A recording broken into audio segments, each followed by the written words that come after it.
Chapter 12 से आपको कुछ जरूर क्वेश्चन को कराने वाला हूँ।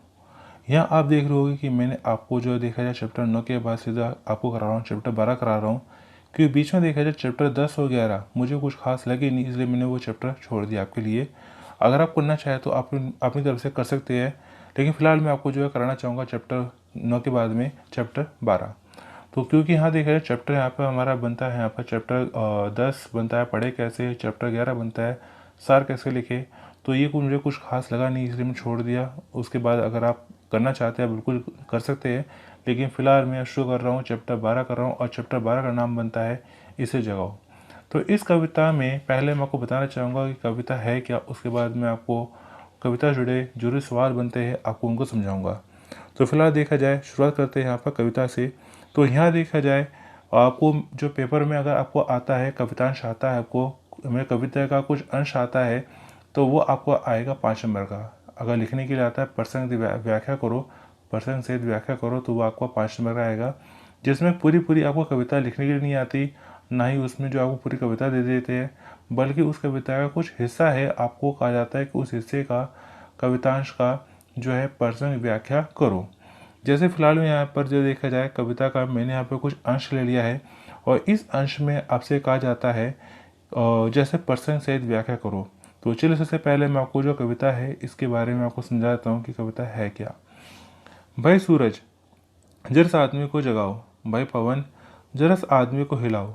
यह आदमी जो सोया पड़ा है, जो सच से बेखबर है, सपनों में खोया पड़ा है।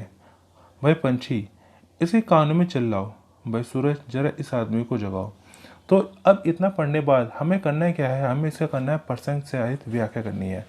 प्रसंग में हमें दो चीज़ों का मेन हमें ध्यान रखना होता है। एक ध्यान रखना होता है हमें यहाँ पर जो है कवि, कविता का नाम और कवि का नाम। तो यह हमें दो चीज़ें लिखनी होती है ख़ास तौर पर। तो जैसे देखा जाए अगर मैं यहाँ पर इसका अगर प्रसंग लिखना चाहूँ तो प्रसंग में लिखूँगा यहाँ पर प्रस्तुत काव्यांश हमारी पाठ्य पुस्तक हिंदी से लिया गया है। इस कविता का नाम इसे जगाओ है, और यह रचना जो है हमारे जो है हिंदी के जो बहुत अच्छे कवि है भवानी प्रसाद मिश्र है, उनके द्वारा रचित है। और इसमें जो यहाँ पर एक सोए हुए आदमी को जो सच से बेखबर है, उस आदमी को जगाने का यहाँ पर अनुरोध किया है। तो ये आपको कुछ हिसाब से आपको प्रसंग लिखना है। अब व्याख्या मैं आपको समझा देता हूँ कि आप अपनी व्याख्या कैसे कर सकते हैं। मतलब क्या है, आपको जो काव्यांश मिलेगा आप उसे जो है अपने शब्दों में बना के आपको उसको एक्सप्लेन करना है, आपको उसको बड़ा चढ़ा के आपको लिखना है। जैसे अगर मैं आपको इसके बारे में बताना चाहूँ, सूरज भाई जरा इस आदमी को जगाओ। सूरज हमें जीवन देता है, वह हमें रोशनी देता है, वह गर्मी देता है। सूरज जब निकलता है तो सभी मनुष्य पशु पक्षी आदि जग जाते हैं, वे उठकर रोज के कामों में जुट जाते हैं। इसी तरह कवि हवा से निवेदन करता है, हवा तुम जरा इस आदमी को हिलाओ। जब कोई आदमी गहरी नींद में सोया होता है तो पहले उसे आवाज़ दी जाती है, अगर वह आवाज़ से नहीं उठता है तो उसे हिलाकर जगाया जाता है। इसलिए कवि हवा से कहता है कि तुम इस आदमी को हिलाओ, इतना हिलाओ कि इसकी नींद टूट जाए, वह उठे और अपने काम में जुट जाए। सूरज वह हवा के बाद वह निवेदन करता है पक्षी से, भाई पक्षी, पक्षी भाई तुम जरा इस आदमी को कानों में चिल्लाओ, तुम्हारे चिल्लाने से इस आदमी की आंख खुल जाएगी। कहने का अभिप्राय यह है कि वह अपने रंगीन सपनों से निकलकर असली जीवन यानी कि वास्तविक दुनिया में आ जाएगा। वह वर्तमान के सच को पहचान कर अपनी सही भूमिका सही समय पर तय करेगा, अपने लक्ष्य को प्राप्त करने में जुट जाएगा। दरअसल सुबह होते ही पक्षी शोर करने ले जाते हैं, और उसका चहचहाना प्रकृति को आकर्षक बना देता है। उसे जगाने चहचहाने से आदमी क्या होता है, जग जाता है। तो आपको कुछ हिसाब से आपको व्याख्या करनी है, अपने शब्दों में करनी है। जरूरी नहीं कि जैसे मैंने आपको समझाई आप वैसे करें, आप अपने शब्दों में इसकी आपको व्याख्या आप कर सकते हैं। तो चलिए फिलहाल इसका एक और हमारा जो कवितांश रहता है उसको भी समझ लेते हैं।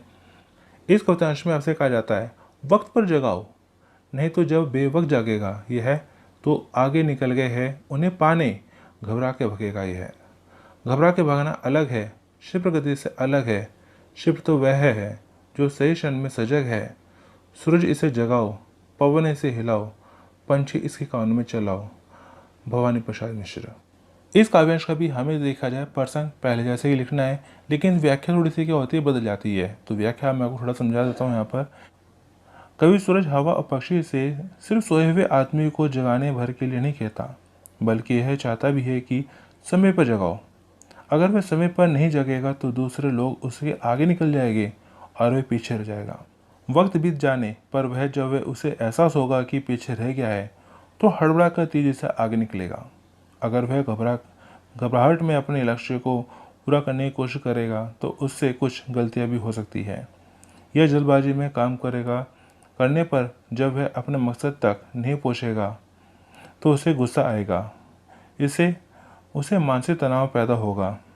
वह अपने तनाव से ही इतना लड़ता रहेगा, नतीजन वह जीवन में नाकामयाब होता चला जाएगा। कवि कहता है कि अगर आदमी समय पर अपने लक्ष्य की ओर नहीं बढ़ता है तो पहाड़ सा उद्देश्य देखकर उसमें घबराहट होने लगती है। कवि यह बताना चाहता है कि क्षिप्र गति से चलने और तेज गति चलने में फ़र्क होता है। जो सही क्षण में अपना काम शुरू कर देते हैं वे अपने उद्देश्य को आगे बढ़ने चले जाते हैं, उनकी उन्नति होती चली जाती है। पर जो सही मौके पर चूक जाते हैं वे कितनी ही माथापच्ची कर ले अपने लक्ष्य तक नहीं पहुंच पाते। अतः ऐसे क्षणों में व्यक्ति को अपने लक्ष्य को पूरा करना चाहिए। यही वजह है कि कवि सूरज, हवा, पंछी से अनुरोध करता है कि सोए हुए अर्थात आलसी आदमी को वक्त पर जगाओ दो, ताकि वह समय से सचेत हो जाए, समय को पहचान ले और समय के हिसाब से अपना काम करे। तो देखा जाए यहाँ पर हमने जो है प्रश्न व्याख्या समझ लिया। अब इससे जुड़े हुए हमारे यहाँ पे कुछ जरूरी सवाल बनते हैं, तो चलिए थोड़ा उनको कर लेते हैं। प्रश्न पहले में आपसे कहा जाता है, इस कविता में किसे जगाने के लिए कहा गया है? तो सिंपल सा आंसर में हमारा बनता है जो सच से बेखबर है। आपको ऑप्शन देते हैं, जो थककर सो गया है, जिसे सपने देखना अच्छा लगता है, जो बैठा बैठा ऊँघता है, जो सच से बेखबर है। तो हमारे जैसे क्या बनता है, जो सच से बेखबर है, दुनियादारी से बेखबर है, अपनी ही दुनिया में खोया पड़ा है, उसे जगाने की यहाँ पे बात कही गई है। तो चलिए आगे बढ़ते हैं। प्रश्न दो में से कहा जाता है, कविता में क्षिप्र किसे बताया गया है कि यहाँ पे क्षिप्र व्यक्ति कौन होता है, क्षिप्र कौन होता है? जो घबरा कर भागता है, जो तेज रफ्तार से चलता है, जो अवसर को नहीं चुकता, जो क्षण भर में को सजग रहता है। तो बहुत आसान है, जो अवसर को नहीं चुकता। तो चलिए आगे बढ़ते हैं। अब बात करते हैं पश्चिमी की। पश्चिमी में से कहा जाता है, कवि ने जगाने का अनुरोध सूर्य, पवन और पक्षी से किया है क्योंकि प्राकृतिक है, क्रियाशील है, प्रगतिशील है, अनुभवी है। तो इसका बहुत आसान सवाल हमारा बनता है कि क्रियाशील है। ये सब हमारे देखा जाए क्या है, क्रियाशील है। तो चलिए आगे बढ़ते हैं। अब बात करते हैं प्रश्न 4 की। प्रश्न 4 में ऐसा कहा जाता है, इस कविता में कवि ने किस किस से सोए हुए आदमी को जगाने का आग्रह किया है और क्यों? तो यहाँ देखा जाए हमारे भवानी प्रसाद मिश्र है, किन किन से अनुरोध करते हैं, किन किन से विनती करते हैं कि जो सोए हुए व्यक्ति उसे जगाया जाए। इस कविता में कवि भवानी प्रसाद मिश्र ने सूर्य, हवा और पक्षी से सोए हुए आदमी को जगाने का आग्रह किया है। दरअसल वह आदमी सोया हुआ नहीं है, बल्कि आलसी है। इन तीनों प्राकृतिक साधनों से कवि ने व्यक्ति को जगाया है कि वह उठे और अपने लक्ष्य तक पहुंचे। अगर ऐसा नहीं किया तो जीवन में क्या होगा, पिछड़ जाएगा, पीछे रह जाएगा। तो बहुत आसान है। तो चलिए आगे बढ़ते हैं। अब बात करते हैं प्रश्न 5 की। प्रश्न 5 में कहा जाता है, बेवक्त जागने का क्या परिणाम होता है? कि यहाँ पे आपको बताना है कि वो व्यक्ति जो हमेशा शुरुआत करता है लेट से, यानी कि देरी से शुरुआत करता है, यह हमेशा लेट रहता है, देरी से रहता है हर काम में, तो ऐसे व्यक्ति का क्या परिणाम होता है, ऐसे व्यक्ति का क्या होता है? ऐसे व्यक्ति जो समय निकल जाने पर जागता है, अपने लक्ष्य को जल्दबाजी और घबराहट में पूरा करना चाहता है। इस जल्दबाजी के कारण उसके मन में तनाव पैदा हो जाता है। इस कारण उसे बार बार गुस्सा आता है। इन सब कारणों से वह अपने लक्ष्य तक नहीं पहुंच पाता और जीवन में पिछड़ जाता है। तो ये हमारा बनता है बेवक्त जागने का परिणाम, कि बेवक्त जागने से क्या होता है। इसके अलावा देखा जाए, मैं आपको बताना चाहूँ कि आपको जो एग्ज़ाम आता है, हिंदी का जो पेपर आता है, काफ़ी लेंथी पेपर आता है, तो आपको रखनी है स्पीड। आपको शुरू से ही जो है लिखने की स्पीड रखनी है, ताकि आप जो पूरा क्वेश्चन पर अटैम्प्ट कर सके। तो काफ़ी लेंथी पेपर होता है हिंदी का, तो आपको ध्यान रखना है अपना स्पीड का, वर्ड लिमिट का, कि किसी भी क्वेश्चन में आपको लेके नहीं रहना, जितना नंबर का आपको उस नंबर के हिसाब से करना है। तो चलिए आगे बढ़ते हैं। अब बात करते हैं प्रश्न 6 की। प्रश्न 6 में कहा जाता है, इसी जगह कविता में कवि सोए हुए आदमी को जगाने का अनुरोध क्यों करता है? ये कवि को क्या मतलब है कि वो एक सोए हुए आदमी को जगाना चाहता है? क्यों जगाना चाहता है? इसी जगह कविता में कवि ने सोए हुए आदमी को यानी आलसी आदमी को जगाने का अनुरोध किया है कि यह उसका काम करने का उचित अवसर है। वह उठकर अपने लक्ष्य की ओर बढ़ना शुरू करे।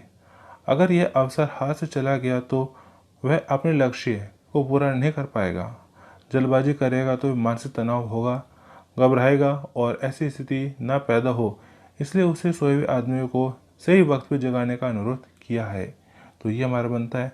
तो उसी आगे बढ़ते हैं, प्रश्न 7 की बात करते हैं। प्रश्न 7 में ऐसे कहा जाता है, कवि ने सूरज, हवा और पक्षी से क्या आग्रह किया है? यहाँ देखा जाए कवि है, कवि देखा जाए सूरज से, हवा से, पक्षी से आग्रह करता है। क्या आग्रह करता है? कवि ने सूरज, हवा और पक्षी से आत्मीयता के साथ आग्रह किया है कि वह समय के साथ न चलने वाले व्यक्ति को सच्चाई से परिचित कराए और उसके भीतर जागृति पैदा करे। उसका कहना उचित प्रतीत होता है कि ये तीनों उसके साथ आरंभ से ही उसके साथ रहे हैं। तो ये हमारा बनता है प्रश्न नंबर 7। तो चलिए आगे बढ़ते हैं। अब बात करते हैं प्रश्न नंबर 8 की। प्रश्न नंबर 8 में ऐसा कहा जाता है, घबराना अलग है, क्षिप्र गति से अलग है, आशय स्पर्श कीजिए।